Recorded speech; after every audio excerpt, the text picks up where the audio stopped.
Alors, un pervers narcissique, c'est une personne qui est porteuse d'une pathologie grave. Pour le docteur Aïcher Pagnard, qui est psychiatre et qui est spécialiste de ces questions, il s'agit d'une psychose blanche. Donc, psychose, ça veut dire que c'est une folie. Et blanche, ça veut dire qu'elle est sans gros symptômes du type hallucination, délire.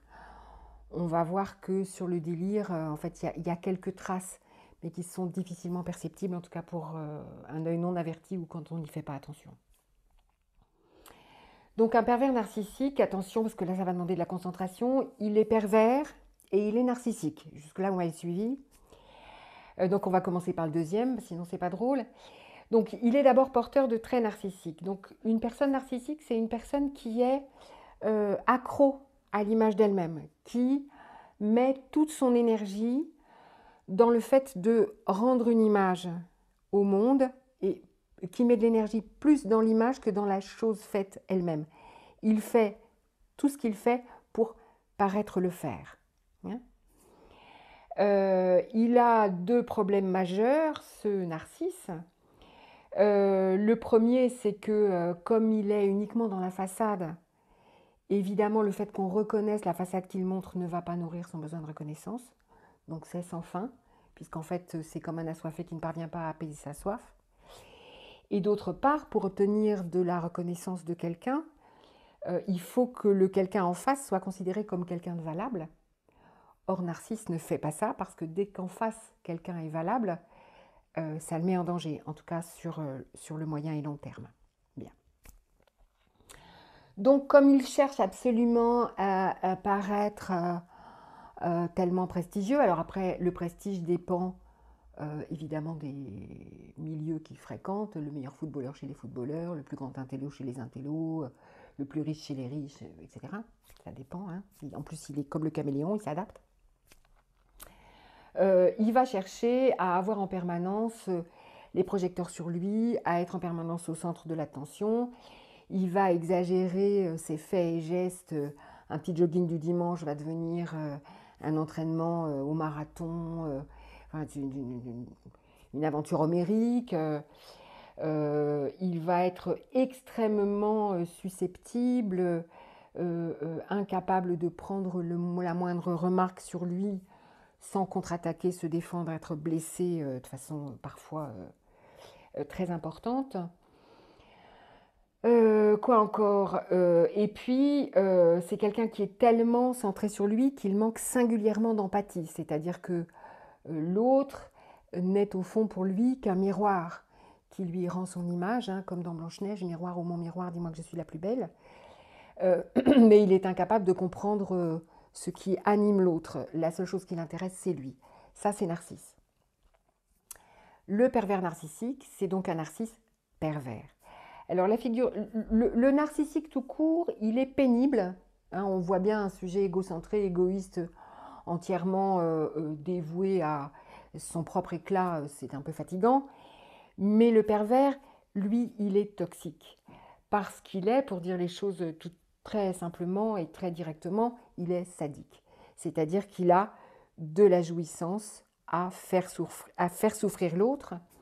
Et comme le pervers narcissique est narcissique, cette jouissance, c'est le fait de se sentir grand de faire souffrir l'autre. C'est-à-dire que son pouvoir et sa puissance se mesurent à son pouvoir de nuisance. Voilà.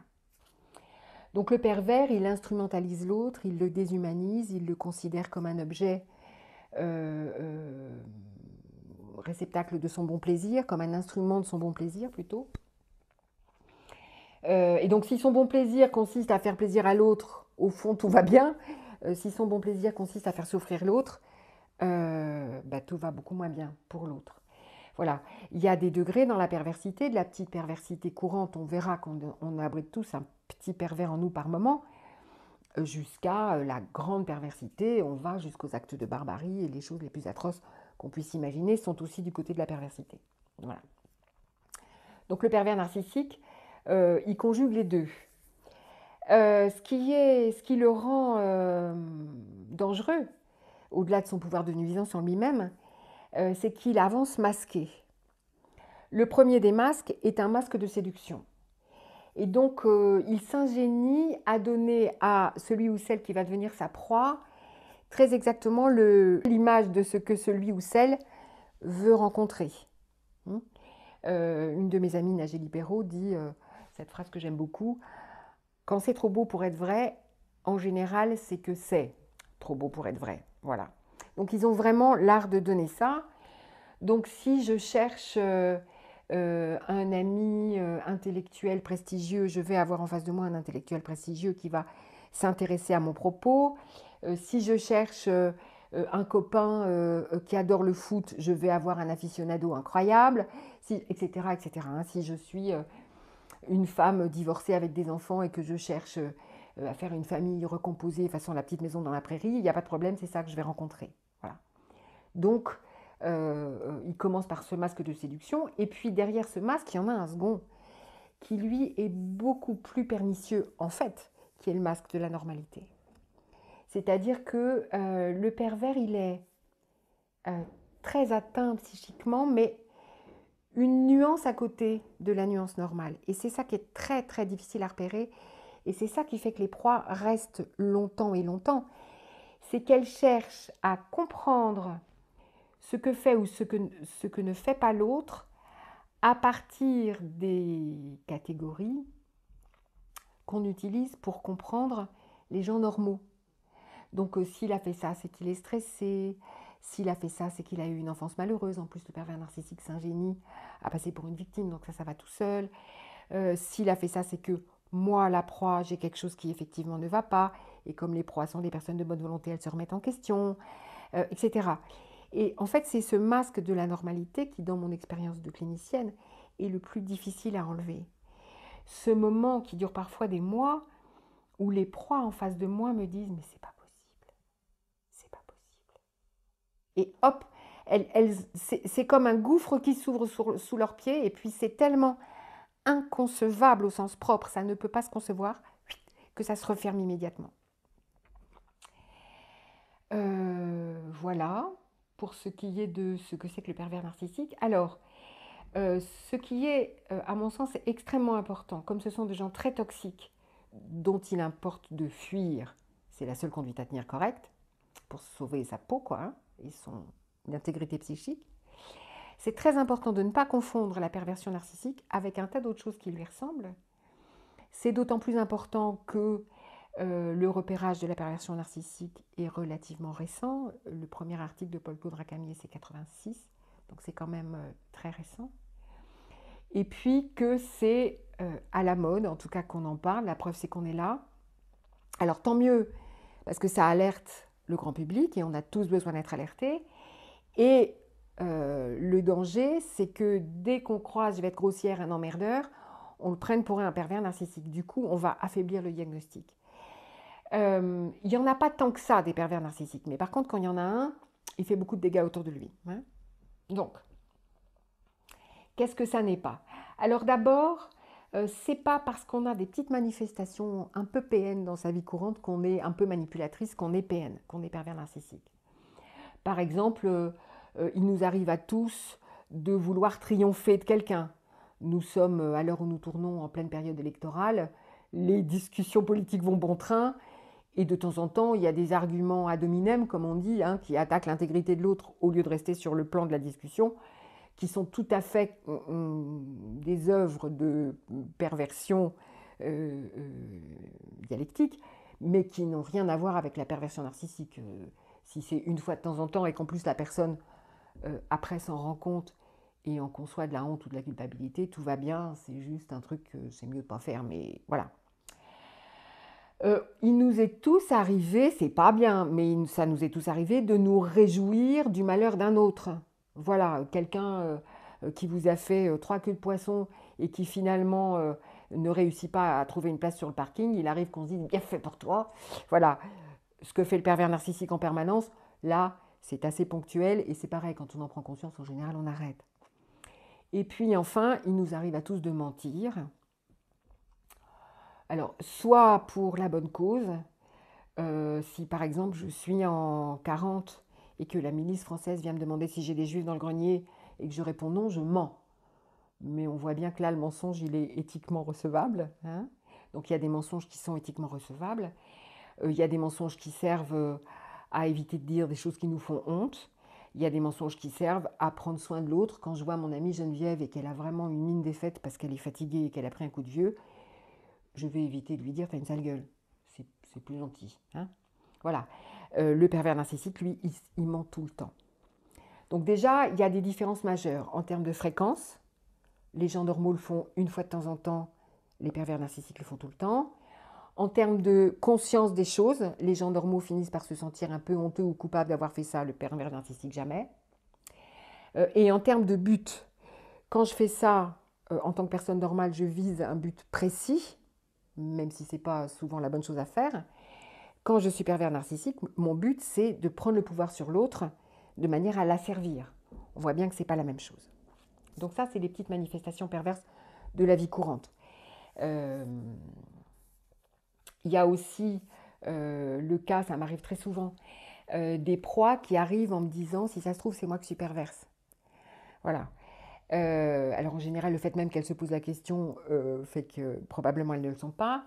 Et puis ensuite, il faut bien voir que fréquenter au long terme un pervers narcissique amène, pour se défendre, à user des mêmes manœuvres que lui.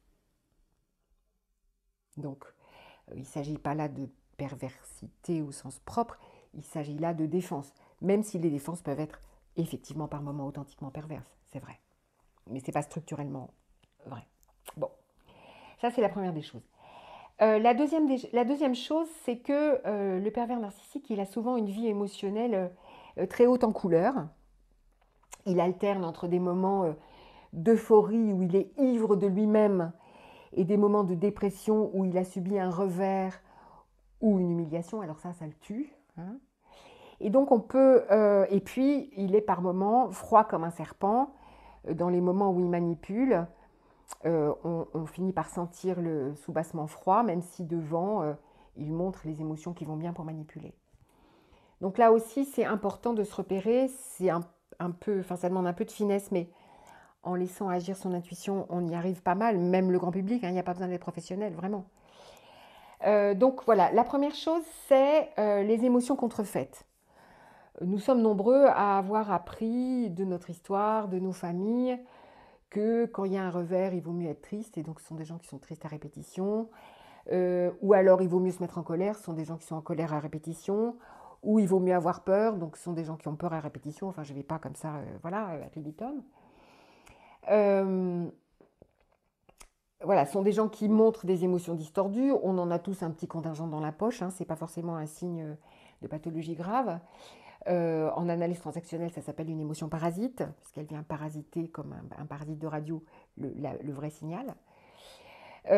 Simplement, et de la même manière, le pervers narcissique montre des émotions fake, comme on dit aujourd'hui, hein, qui sont fausses, qui sont contrefaites.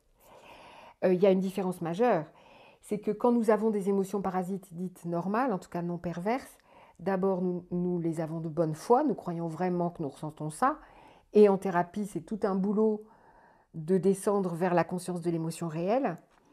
Et de deux, elle est comme un disque rayé. En général, c'est à ça qu'on les repère, les émotions parasites, c'est que la personne, on sait que Louise est toujours en colère, Mathieu est toujours triste et Paulette a toujours peur. C'est quand on connaît la personne, elle est comme colorée par cette émotion. Le pervers narcissique, lui, il a tout à fait conscience de contrefaire l'émotion. Il utilise toute la gamme des émotions, il utilise celle qui marche. Voilà. Et donc, il est capable de naviguer là-dedans comme un poisson dans l'eau. Et ce qui est frappant, par exemple, je me souviens d'un couple de mes amis chez qui j'ai sonné, on habitait le même endroit, donc j'ai sonné pour je ne sais plus quoi, genre avoir un œuf ou je ne sais pas quoi, enfin de façon impromptue. Et il est venu m'ouvrir, c'était lui le PN, il est venu m'ouvrir, charmant, ouvert, délicieux, un homme parfait. Et je l'ai aperçue, elle, dans la cuisine, les yeux rougis et tremblantes, visiblement, il venait de se disputer. Elle était incapable de contrefaire son émotion, mais lui, visiblement, il avait pivoté d'émotion pour faire bonne figure en ouvrant. Et il n'avait pas sur lui de traces, en tout cas immédiatement perceptibles, de stress. Hein, voilà. L'autre pathologie qu'on peut confondre avec la perversion narcissique, c'est le trouble bipolaire. Hein, donc, ce sont des gens qui alternent des phases dites maniaques, donc d'excitation euphorique et mégalomaniaque. Voilà, c'est les rois du monde. Et des phases de dépression, quelquefois gravissimes, la mélancolie. Et c'est vrai que c'est assez proche du tableau émotionnel qu'on peut observer chez le pervers narcissique. Simplement, parce que quand le pervers narcissique est ivre de lui-même, il est par moments quasiment dans des phases qui peuvent ressembler à des phases maniaques. Hein, et quand il a subi un revers, il flirte très fort avec quelque chose, un sentiment dépressif. Donc il a effectivement une vie émotionnelle potentiellement bipolaire. Simplement, dans la maladie bipolaire, entre deux crises, la personne redevient normale et, comme on dit en psychiatrie, elle critique ses crises, c'est-à-dire qu'elle aperçoit la normalité de son état émotionnel et de ce qu'elle a fait au décours de ces épisodes pathologiques. Le pervers narcissique, jamais. D'accord ? Il est entraîné par ses émotions et il ne critique jamais.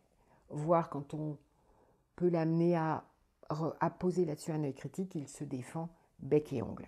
Voilà. Le dernier trouble avec lequel on peut confondre la perversion narcissique, c'est un grand mot, l'alexithymie. Donc en fait c'est un mot savant, donc c'est très simple. A privatif, lexie comme lexique, la capacité à lire, et thymie, c'est le nom médical pour l'humeur. D'accord ? Donc les personnes alexithymiques ou analphabètes émotionnels, j'aime moins ce deuxième nom parce qu'on dirait une insulte, sont des gens qui sont coupés de leurs émotions et qui n'ont pas conscience de leurs émotions. Donc ce sont des gens qui peuvent apparaître très froids et des gens qui, ne se comprenant pas eux-mêmes, sont incapables d'empathie avec les autres. D'accord ? Donc là aussi, ça ressemble. Et les alexithymiques sont capables de faire des dégâts relationnels absolument considérables. Le manque d'empathie, ça fait de toute façon des dégâts relationnels. Je ne dis pas que le reste sont des anges. Les bipolaires sont compliqués à vivre, les alexithymiques aussi. Et les gens qui ont beaucoup de sentiments parasites, pareil. C'est pas, encore une fois, ce n'est pas parce que quelqu'un est difficile qu'il est PN, mais ce n'est pas parce qu'il n'est pas PN qu'il est facile. Bon. Simplement, alors, comment est-ce qu'on fait la différence ? L'alexithymique, quand on le remet en question de façon adroite, c'est-à-dire en s'adressant à sa pensée, parce que ça par contre c'est très investi, au bout d'un moment, il est capable d'apercevoir qu'effectivement, il y a là pour lui un scotome, une zone aveugle, un truc qu'il ne voit pas. Et en thérapie, par exemple, ce sont des gens qui progressent de façon souvent, c'est très gratifiant pour un thérapeute, très, très chouette, et voilà, qui finissent par rejoindre leurs émotions et s'en servir, alors toujours au service de leur pensée, parce que ce sont souvent des gens qui ont la pensée dominante, mais qui sont vraiment capables de s'en servir, de commencer à accepter d'être touchés et de commencer à comprendre ce qui se passe pour l'autre. Voilà, ce sont des gens de bonne volonté, difficiles à vivre, mais de bonne volonté. Le pervers narcissique ne descendra pas de sa froideur, puisque derrière la froideur, il y a du vide. Un vide vécu par lui qui est intergalactique, terrible, terrible. Il ne peut pas descendre de ça.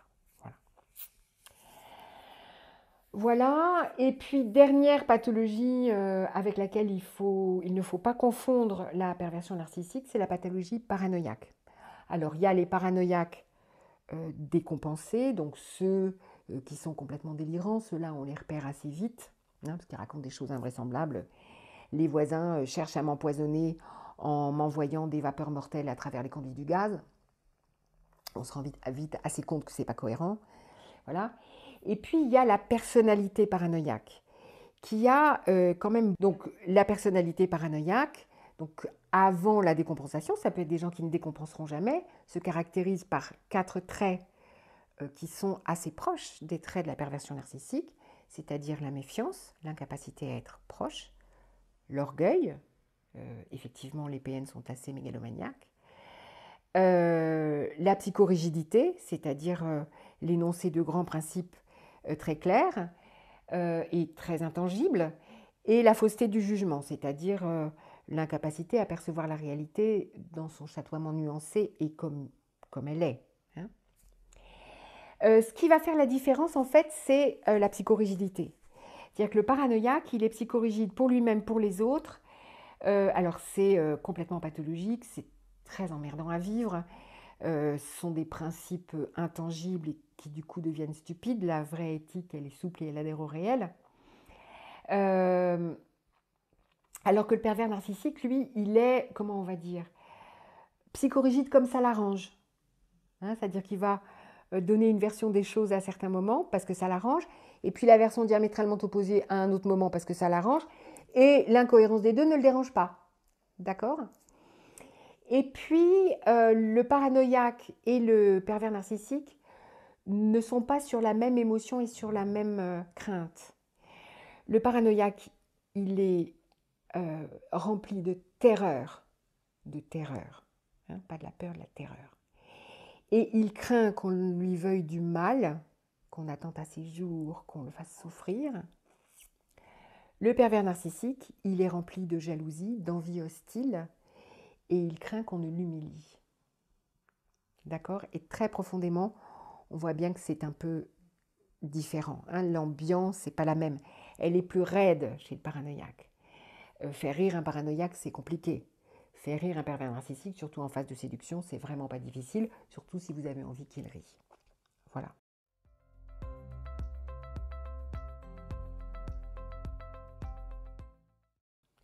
Alors, je dois bien dire qu'il a une espèce d'intuition, enfin en fait on a tous l'intuition les uns des autres et assez fine, des gens qu'il va pouvoir ferrer, chercher à ferrer. Comme c'est un coucou, une tique, un voleur, il va bien évidemment déjà viser des personnes qui sont riches. Alors, qui sont riches du type de richesse qui l'intéresse, donc la richesse matérielle, bien évidemment, mais aussi la richesse intellectuelle, la richesse émotionnelle, la richesse en termes de réseau, hein, dans les milieux professionnels, par exemple, je m'intéresse à telle personne parce qu'elle est au milieu d'un réseau d'amis et que ça m'intéresse d'être introduit auprès de ses amis pour faire mes affaires. Hein. Voilà, d'abord la richesse. Elle s'intéresse aussi à des gens qui vont être des gens généreux, bien sûr, parce qu'il ne suffit pas d'être riche, il faut aussi être prêt à donner, et de bonne volonté, c'est-à-dire des gens qui sont capables de se remettre en question, d'écouter avec attention ce que dit l'autre, de se poser des questions sur eux-mêmes, qui sont capables de la bonne volonté de chercher à changer, qui sont capables de la bonne volonté de prendre en compte ce que dit l'autre pour devenir un meilleur être humain. Vous voyez, donc ce sont des gens plutôt très chouettes. Ce sont aussi la plupart du temps des gens qui ont une faille, et qui est une faille du type peur de l'abandon ou carence affective. C'est-à-dire que ce sont des gens qui ont très fort besoin d'être aimés, qui sont souvent convaincus malgré leur richesse, qui ne sont pas trop dignes d'amour, et qui sont souvent prêts à faire des efforts démesurés pour qu'on continue à les aimer. Voilà.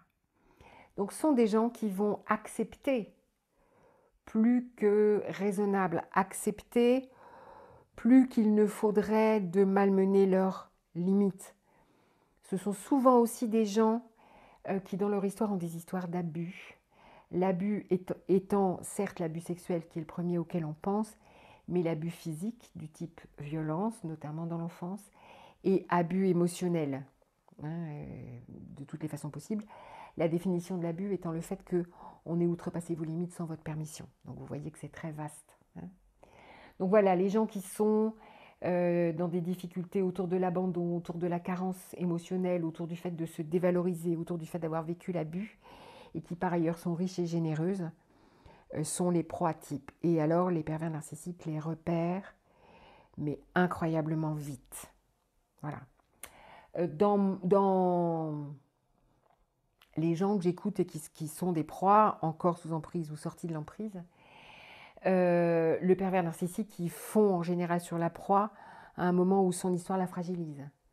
Donc un licenciement, une histoire pénible, un divorce, que sais-je, le fait de souffrir de vieillir, migrer, enfin voilà, toutes les aventures de l'histoire humaine qui ne sont pas forcément toujours très gaies. Voilà, ce sont des gens qui sont fragilisés et qui du coup vont laisser rentrer le coucou beaucoup plus facilement. Voilà. Alors, comment est-ce que le pervers procède? Et c'est une question que vous n'avez pas posée, mais qui est juste après, qu'est-ce que c'est que la relation d'emprise? Alors, il y a 3 phases. Alors, comme à chaque fois qu'on énonce des généralités, c'est vrai sauf quand c'est faux, hein. C'est de la psychologie clinique, c'est pas une science exacte. Donc, en gros, la plupart du temps, on constate ça. De temps en temps, ça se passe différemment. La première phase, c'est la phase de séduction. Donc, voilà, j'ai 50 ans, je viens de divorcer, matériellement, c'est difficile pour moi. Par ailleurs, je suis une femme ouverte, généreuse, sympa, prête à me remettre en question. J'ai commencé une psychothérapie, je travaille sur moi, tout ça. Et je rêve d'un homme voilà, qui me donnerait enfin l'amour et l'apaisement dont j'ai besoin. Je rêve d'un partenaire qui pourrait voilà, construire avec moi, reconstruire avec moi une vie, avec mes enfants qui ne sont pas encore tout à fait partis de la maison, avec, voilà, qui pourrait me soutenir dans les difficultés matérielles que je rencontre. Alors, c'est pas seulement me soutenir avec les sous, c'est aussi m'aider à changer mon tuyau de gaz. Enfin, voilà. À ce moment-là, je vais rencontrer un homme, pervers narcissique, mais évidemment, je ne le sais pas encore, qui va, dans la phase de séduction, trouver que je suis merveilleuse, trouver que je suis belle, trouver que la cinquantaine est le plus bel âge de la femme, changer mon tuyau de gaz, mais pas seulement, me refaire la peinture de la salle de bain, adorer mes enfants, sortir avec moi, avec les enfants, sans les enfants, m'emmener en voyage, enfin voilà.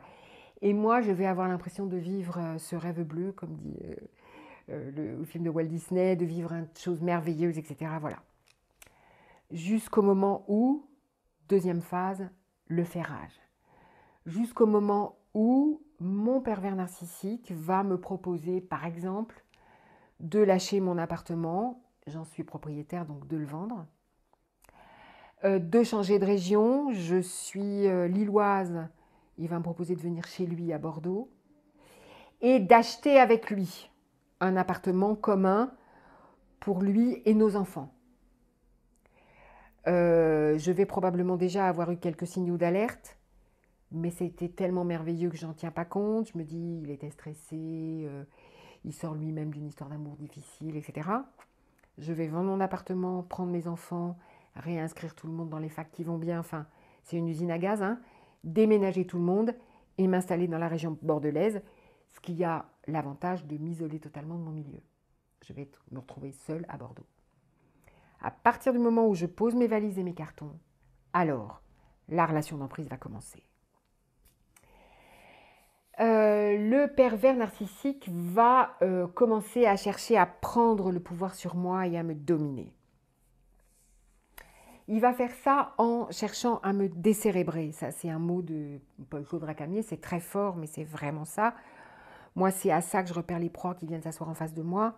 Quelquefois, elles me disent, mais comment vous pouvez savoir que l'autre est pervers? Vous ne l'avez pas sous le nez, vous n'avez que moi sous le nez.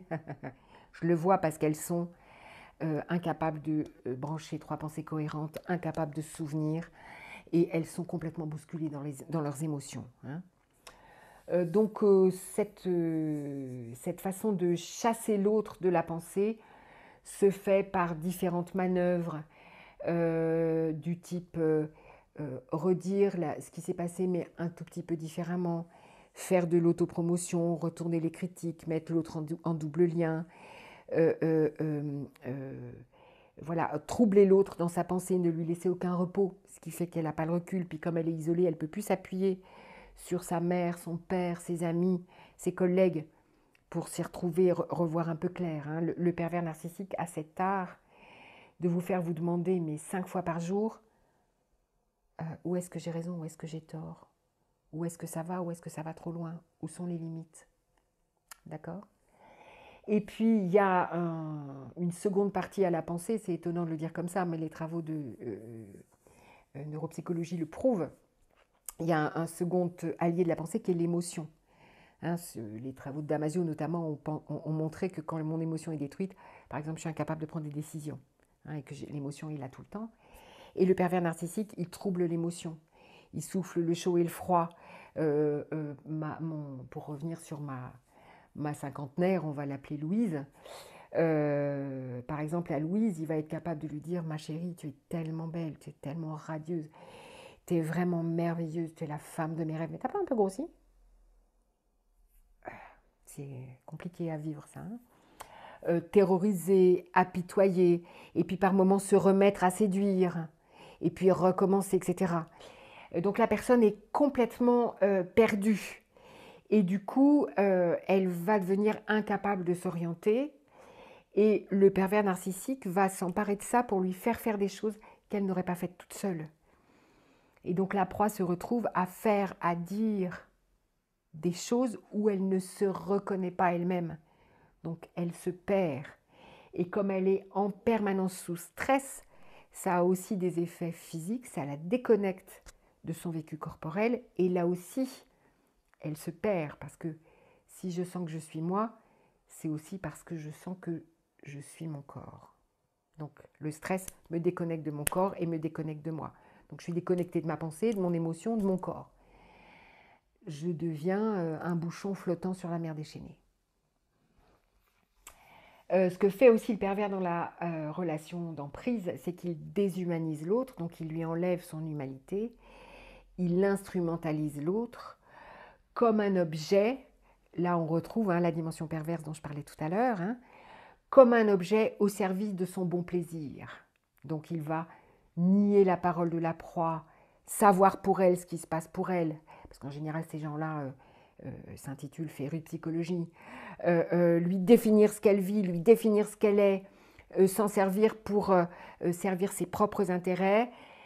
Un de ses intérêts, et non des moindres, étant de pouvoir accuser l'autre de ses propres travers. La proie d'un pervers narcissique est véritablement sa poubelle psychique. D'accord? C'est-à-dire que moi, je n'ai aucun défaut, c'est toi qui en as, et quand tu me remets en question, Louise, je te renvoie immédiatement la question en te disant que le fait même que tu me remettes en question est le signe d'un problème psychologique chez toi. Et moi, je m'y connais en psychologie. Voyez? Donc voilà, la proie est complètement sortie d'elle-même. Elle a perdu son gouvernail, elle a perdu qui elle était, elle est isolée, elle est bien souvent de plus en plus dépressive. Et dans ces cas-là, la seule chose qu'elle trouve à faire pour essayer de tenir debout, c'est se raccrocher au seul pilier qu'elle est à ce moment-là. Malheureusement, ce pilier, il est pervers narcissique. Et du coup, ça entraîne un piège dont il est très compliqué de se sortir. Je n'adhère pas à cette idée qui voudrait que quelqu'un reste dans une relation d'emprise parce qu'il est masochiste, c'est-à-dire qu'il prend plaisir à souffrir. Mais bien plutôt, je dirais, comme fait mon maître Alain Crespel, le sens prime sur le confort. Et cette personne trouve dans la relation d'emprise du sens, d'abord parce qu'elle essaye de tenir debout en se tenant au pilier, et ensuite parce que malheureusement, ce qu'elle vit là vient lui confirmer des croyances qu'elle a, en général depuis sa plus tendre enfance, autour de son incapacité à être aimée, son indignité en tant que personne humaine, le fait qu'elle est abusable et corvéable à merci, le fait qu'elle n'a pas à être importante ni à revendiquer pour ses besoins, et j'en passe. Et donc ça a du sens, c'est familier. Et puis il y a un dernier petit motif auquel je tiens beaucoup, c'est quand même derrière notre compulsion de répétition, pour une fois je suis freudienne, il y a, il me semble, à chaque fois un essai de guérir de l'enfance. À chaque fois que je me remets dans la répétition, je me remets en position de guérir. Et la bonne nouvelle, c'est que quand on sort de l'emprise et qu'on se met à travailler sur soi, on a tout d'un coup un potentiel phénoménal qui s'ouvre pour avoir confiance, pour avoir conscience de soi et pour pouvoir enfin réparer les blessures et entrevoir qu'on est digne d'être digne, digne d'être aimé, digne d'être respecté, digne d'avoir de la valeur, digne d'être bien traité.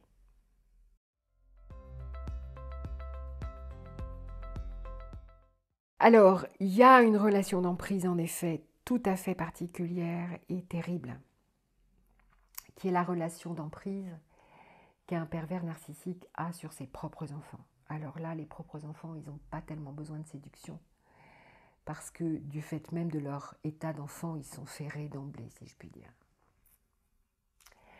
Donc le parent pervers va utiliser ses enfants, dans un premier temps, comme un prolongement narcissique de lui-même. Hein, c'est-à-dire que les enfants ne seront pas appelés, comme il est normal, à avoir une vie propre, une vie psychologique propre, une identité propre, un désir propre. Ils vont être appelés à être un faire-valoir narcissique pour le parent, un prolongement narcissique pour le parent, qui vont s'accrocher l'enfant et ses faits et gestes au revers de la veste comme mon micro-cravate pour se faire valoir. Donc c'est les enfants qu'on exhibe dans les dîners et dont on vante les hauts faits, les diplômes, les réussites, etc. Donc l'enfant déjà va se voir dérober toutes ses victoires au profit du parent. Il va d'ailleurs être prié d'avoir les victoires que le parent désire qu'il ait. Bon. Ensuite, ce que j'ai un peu évoqué et que je vais dire là un peu plus longuement, le parent pervers, tous les pervers narcissiques sont remplis d'envie hostile. Ils sont envieux et ça les rend méchants. Hein, ils veulent détruire l'autre de ce que l'autre possède parce qu'ils voudraient l'avoir et pas l'autre. Parce que le pervers narcissique estime qu'il n'a jamais assez. Donc il veut tout ce que les autres ont. Et donc, dès que l'enfant d'un pervers narcissique va se mettre à réussir, à avoir des amis, des amours, à être beau ou joli, bref, à grandir au fur et à mesure que son parent vieillit, ce qui est la logique normale des choses, le pervers narcissique va chercher à le rabaisser, voire le détruire, voire l'empêcher de réussir par toutes les manœuvres possibles, des petites réflexions cinglantes qui sont bien destructrices, jusqu'aux colères acharnées, jusqu'à la destruction active des amitiés et des amours, jusqu'au sabotage actif de la moindre entreprise de l'enfant. Le parent ensuite va gémir sur le mode victimaire d'avoir des enfants aussi mauvais et incompétents, ce qu'il a lui-même produit, mais qu'il ne reconnaîtra jamais.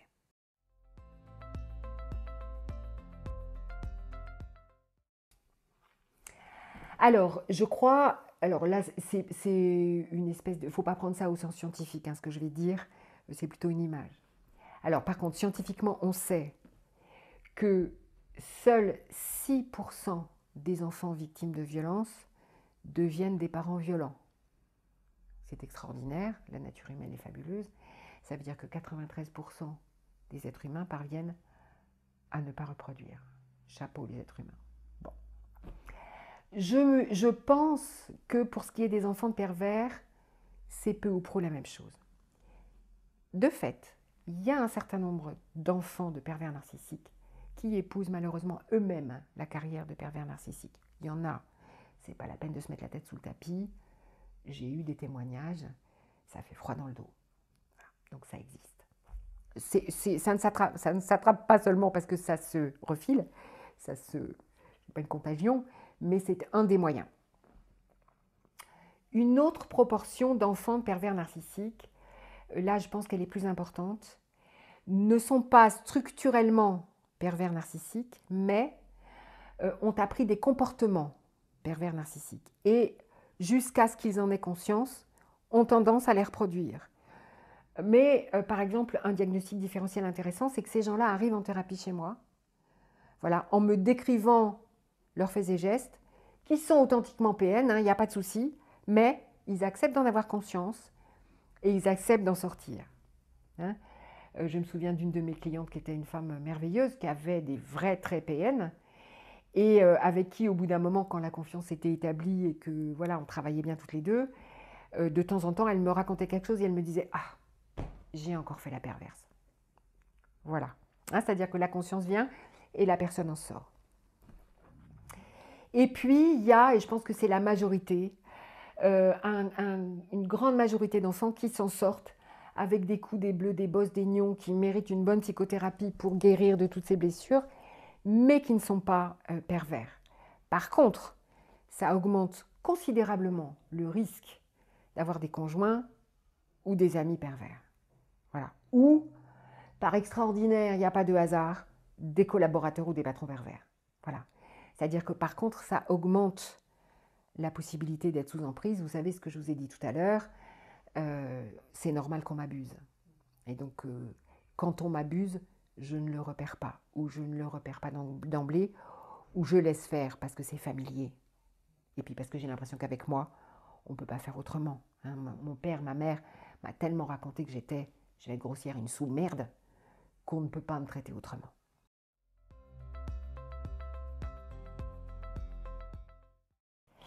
Donc comment on fait pour s'en sortir?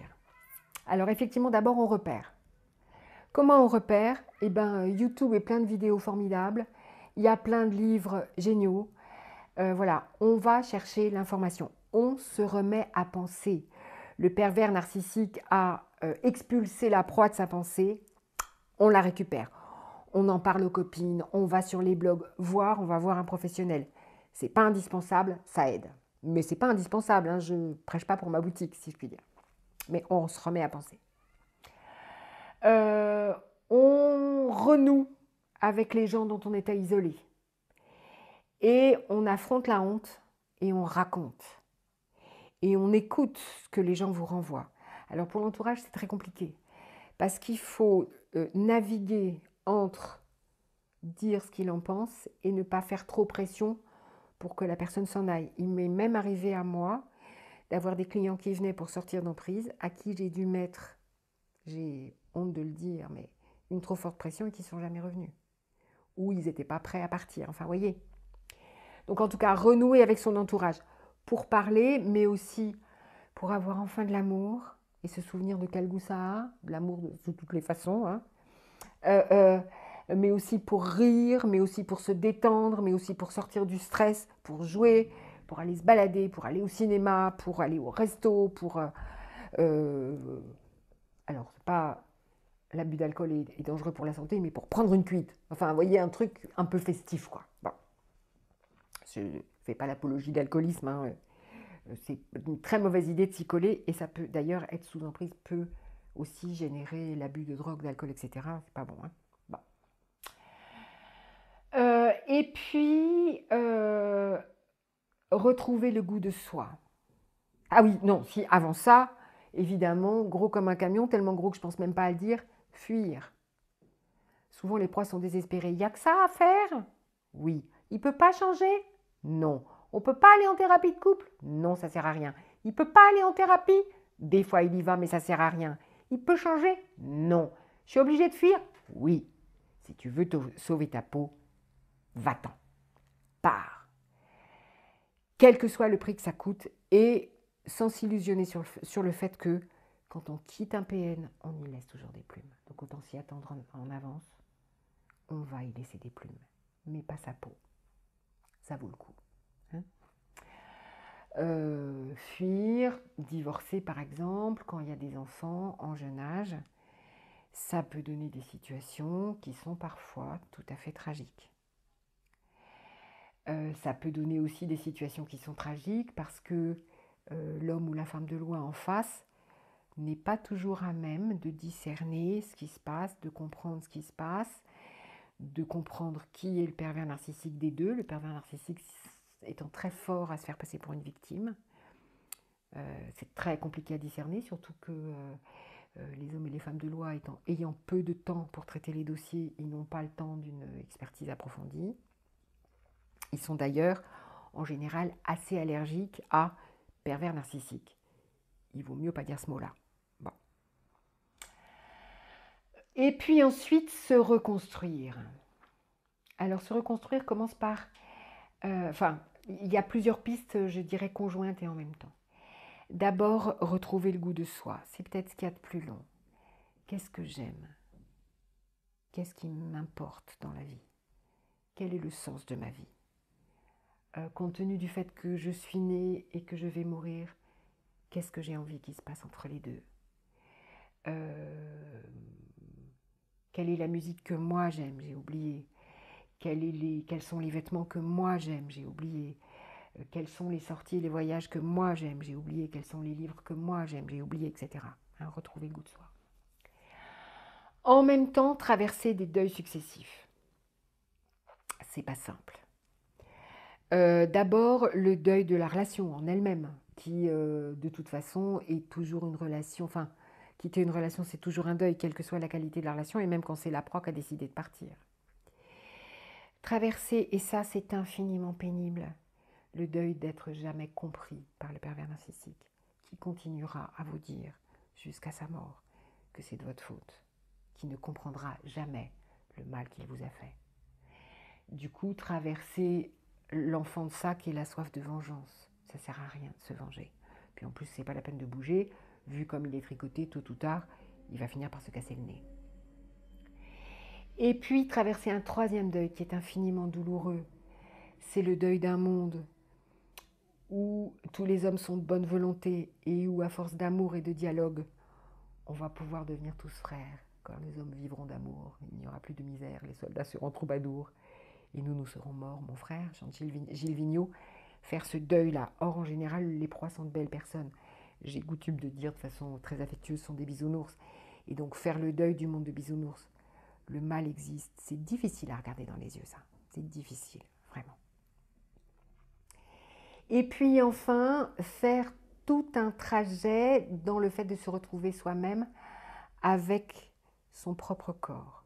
Donc, comme je suis formée à la somatopsychopédagogie, qui est une discipline qui vise à percevoir son corps et apprendre sur soi de son corps, évidemment, je trouve que la somatopsychopédagogie est une voie royale, mais bien évidemment, il y en a d'autres qui sont des disciplines de conscience de soi autour du corps, donc le yoga, la danse expressive, voilà, toutes les disciplines où je vais me retrouver, y compris retrouver la douce puissance de mon bassin, la douceur de mes muscles, mes pieds, mes genoux, me réancrer au sol, me remettre la tête dans le ciel et avoir cette connaissance intime, physique, que j'existe et, peut-être pour la première fois de ma vie, que je peux m'appuyer d'abord sur moi-même.